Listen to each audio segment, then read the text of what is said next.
بعد اسبوع تعب كان لازم اعمل كده ونقول بسم الله ويلا بينا نبدأ تنظيفة الخميس المتينة. بدأت اول حاجة شلت السجاد كله وكنست الارض، وطبعا الرغاوي دي اللي بتغسل القلب من جوه غسلت الارض كلها بالفرشة وكمان الشبابيك والبلكونات، ما بحسش ان هي بتنضف غير لما اعمل كده. كان لازم بقى نهيئ الاوضه للاجواء الشتويه القمر اللي داخلين عليها، وفرشت بقى الدفايه الجميله دي، ونيجي بقى لاحلى فقره وهي المعطرات والبخور. وانا من النوع اللي بمسك الشقه بمسكها جزء جزء واخلصها واقفلها وادخل على غيرها على طول.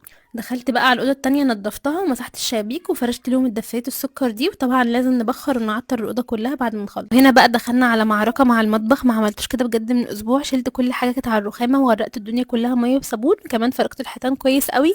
شطفت الحيطان بقى والرخامة كويس جدا، وكمان غسلت كل الحاجة اللي كانت على الرخامة ورجعت كل حاجة مكانها. واكتر حاجة حرفيا بتسأل عليها كل يوم، هل بديل الرخام ده عملي ولا لا؟ اسئلة الى ما لا نهاية. فقررت اعمل لكم فيديو مخصوص ليه، استنوه قريب جدا هينزل لكم تجربتي معاه بقالي سنة كاملة عاملة ازاي. والبوتاجاز بقى نضفته تنظيفة عميقة كده من القلب بيحبها، وانا بحب طالما هنضف يبقى اعمل كل حاجة بضمير. وصدقوني لو عملت كده كل اسبوع هتحسي ان بيتك دايما نظيف. عجبني قوي مزيل الدهون ده، مجرد ما ترشيه على البوتاجاز بيفور الدهون كلها. وهنا كنت حاسة ان البيت بيتنفس. ما تنسوش بقى تعملوا لايك وفولو وكومنت حلو منكم تشجيع على معركة النهاردة.